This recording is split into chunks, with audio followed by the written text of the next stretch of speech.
একদিকে মেসি কাণ্ডে প্রাক্তন ক্রীড়ামন্ত্রী অরূপ বিশ্বাস তিনি যেমন আজকে বিধাননগর দক্ষিণ থানায় উপস্থিত হলেন, জিজ্ঞাসাবাদে অংশ নিলেন, তার আগে এইচডিএফসি ব্যাংকে সেন্ট্রাল প্লাজার শাখায় সর্বভারতীয় তৃণমূল কংগ্রেসের ব্যাংক অ্যাকাউন্ট ফ্রিজ করার আবেদন জানিয়ে চিঠি দিয়েছেন প্রাক্তন ক্রীড়ামন্ত্রী অরূপ বিশ্বাস, যিনি তৃণমূল কংগ্রেসের কোষাধ্যক্ষ।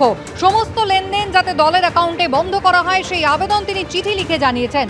অরূপ বিশ্বাসের চিঠিতে এবার নতুন করে সংকটে পড়ল কালীঘাট তৃণমূল। অরূপ বিশ্বাস তৃণমূলের কোষাধ্যক্ষ হিসাবে ব্যাংকের কাছে আবেদন জানিয়েছেন।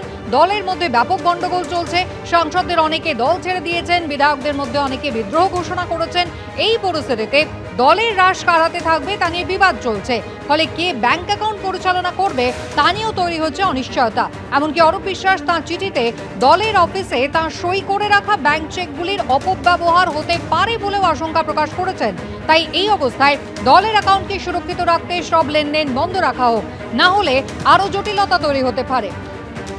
ফলে যতক্ষণ দলের ভেতরে সমস্যার সমাধান না হচ্ছে ততক্ষণ পর্যন্ত যেন সব ধরনের লেনদেন বন্ধ রাখা হয়, এই আবেদন তিনি করেছেন ব্যাংক কর্তৃপক্ষের কাছে। ওয়াকিবহাল মহলের ধারণা, অরূপ বিশ্বাসের এই চিঠিতে কালীঘাট তৃণমূল নতুন করে সংকটের মুখে পড়বে।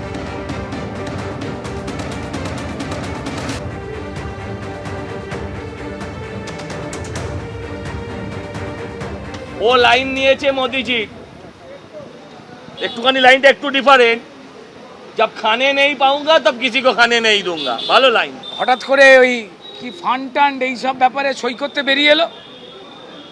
ওই ছোটোবেলায় একটা কথা আমরা শুনেছিলাম, এইটা যেখানে সেইটা সেখানে। তো তেমনই আর কি অরূপ বিশ্বাস প্রমাণ করলেন, ফান্ড যেখানে উনিও সেখানে। এইচডিএফসি ব্যাংকের সেন্ট্রাল প্লাজা শাখায় চিঠি লিখে সর্বভারতীয় তৃণমূল কংগ্রেসের অ্যাকাউন্ট ফ্রিজ করার জন্য আবেদন জানিয়েছেন তৃণমূলের কোষাধ্যক্ষ অরূপ বিশ্বাস। দলের অ্যাকাউন্টে সব লেনদেন বন্ধ করার আবেদন জানিয়েছেন এবং চিঠিতে অরূপ বিশ্বাস যে চিঠি দিয়েছেন তাতে নতুন করে সংকটে পড়ল কালীঘাট তৃণমূল।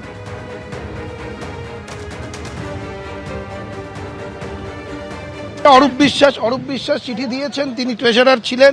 তিনি মনে করেছেন যে এই চিঠিটা না দিলে হয়তো যে অ্যাকাউন্টটি তৃণমূল কংগ্রেসের রয়েছে সেটাতেও কিছু অনিয়ম হতে পারে, সেটাকে ভেবেই হয়তো তিনি চিঠি দিয়েছেন। এর বাইরে আমার কিছু বলার নেই, কারণ সেটা তিনি চিঠি দিয়েছেন ট্রেজারার হিসেবে, এটার উত্তর তিনিই ভালো দিতে পারবেন। কোন তৃণমূল কংগ্রেসের কথা বলছেন?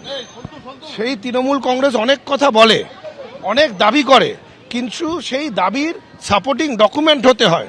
সেই ডকুমেন্টগুলো অধিকাংশ সময় দেখা যায় যে এরকম কোনো সাপোর্টিং ডকুমেন্ট থাকে না, তারা মুখেই বলে যাচ্ছে।